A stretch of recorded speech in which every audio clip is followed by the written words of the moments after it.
Hello, I'm Matthew Malcolm with Pacific Nut Producer Magazine, reporting to you from the Almond Hullers and Processors Association, now known as the Almond Alliance of California.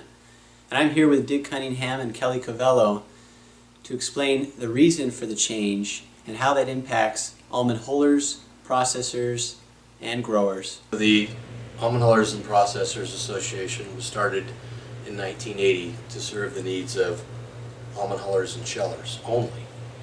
The processors came in the several years afterwards, and we've continued to serve their needs over the last few decades.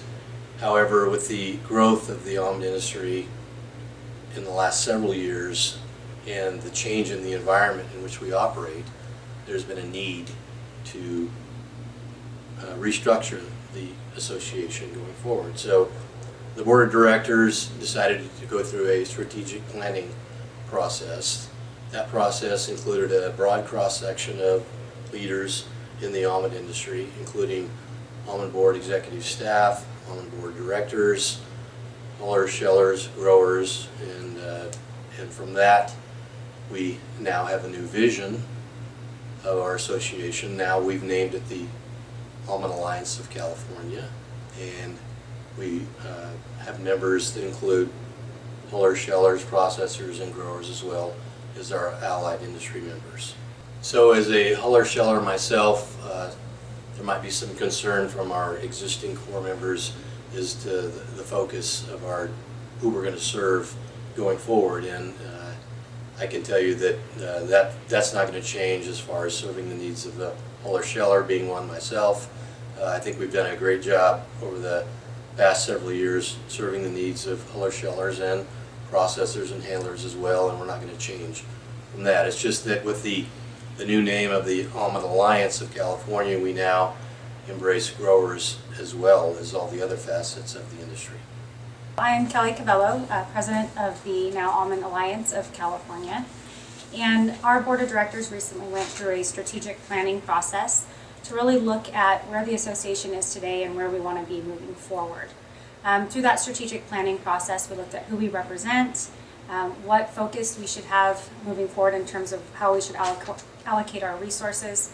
And at the end of the day, we came up with a new membership audience. We are now uniting growers, hullers, shellers, and processors under the Alliance.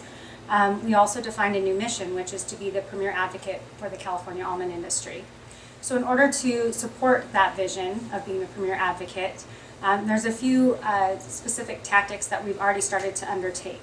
We're building a robust government relations program, which includes legislative advocacy.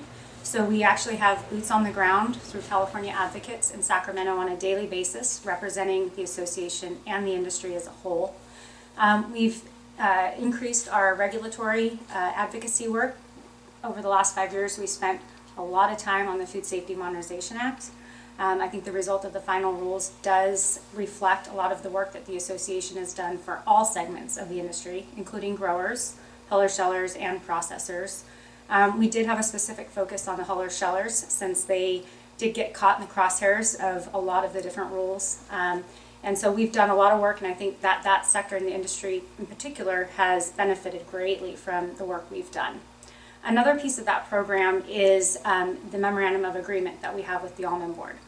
A lot of growers and other industry members think that the Almond Board of California is able to lobby and advocate on their behalf, that the assessment that they are paying is paying for those services, when in fact they cannot by law advocate or lobby. They do a fantastic job gathering data, doing research, and all of that's very important and a very critical aspect of our advocacy efforts. So we, 3 years ago, signed a memorandum of agreement with the Almond Board, which allows Almond Board staff and expertise that the almond growers are already paying for to work as consultants on behalf of the association and assist us in our advocacy efforts. Some of the issues we're tackling under that memorandum include bee health, pesticides, which has been an increasing concern and challenge in this state and at the federal level. FSMA is another area where we are tackling issues on behalf of the entire industry. And that is a really valuable tool in terms of maximizing industry investment, in particular the growers' investment into the almond board, by allowing our memorandum of agreement to basically take it to the next level and be able to form policy positions based on science and data that we've gathered.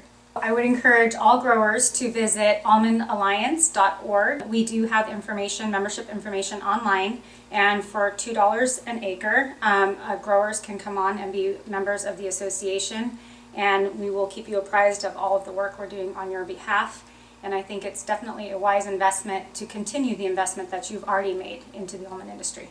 Learn more about how the Almond Alliance of California will benefit the entire industry by coming to the Tree and Vine Expo and the Grape Nut and Tree Fruit Expo this November to hear them speak. I'm Matthew Malcolm, CaliforniaAgNet.com.